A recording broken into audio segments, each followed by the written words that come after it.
Hello children, and welcome back to Toddler Time. I'd like to talk to you for a second. Since you're not here, I have some stuffed animals here that are sitting in your places waiting for you to come back. But I also wanted to introduce to you a stuffed animal friend that I have from a very, very long time ago. Now I want to tell you, my stuffed animal does not look very nice. She's very old. She's probably 54 years old.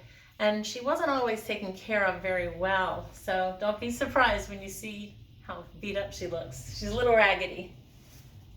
I'd like to introduce you to Sugar Bear.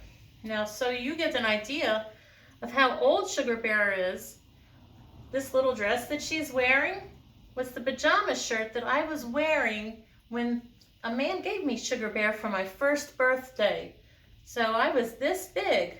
I was only maybe a little bit bigger than Sugar Bear, and she does look pretty beat up, pretty raggedy, doesn't she? Well, I loved her very much as a child, and I used her as my pillow.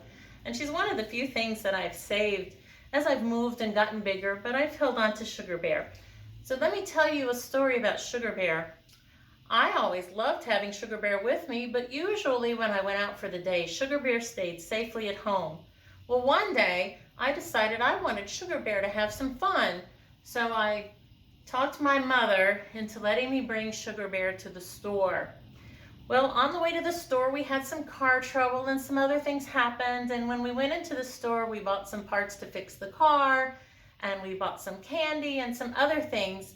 And then we went home and everything was fine. And then when I went to go to bed that night, my Sugar Bear wasn't with me. And then I remembered, I left Sugar Bear in the store. Oh my goodness. Oh no.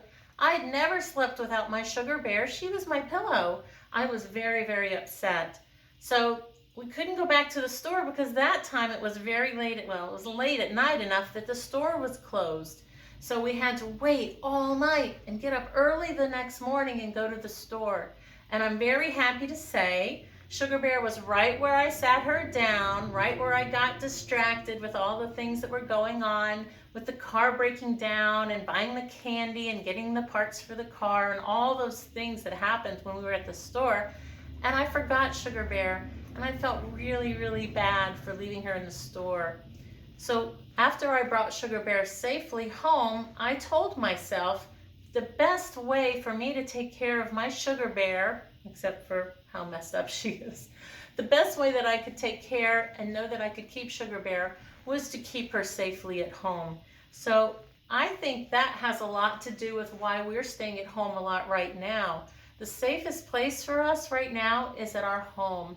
And I know we miss not seeing some of the people in our lives that we love. We miss not being able to see maybe our grandparents, our aunts and uncles, our friends. I mean, we can still go outside and get some fresh air and exercise, but we don't have our friends from preschool or school or playgroup or mom's club, and we miss those people a lot. But we can telephone, we can talk to people on the computer sometimes, and it's one way to keep in touch with everybody. But the best thing we can do to show our love and to take care of our people and to take care of things that are valuable to us right now and to keep them safe is to keep at home. So boys and girls, I know this is a funny time where things are a little different right now, or maybe even a lot different, but I hope you'll remember that being at home is not a bad thing this time. This is a way to keep us all safe. So I hope you'll remember that, and I look forward to seeing you again when it's a good time to come back out and come to visit the library and all your friends. So in the meantime, stay well.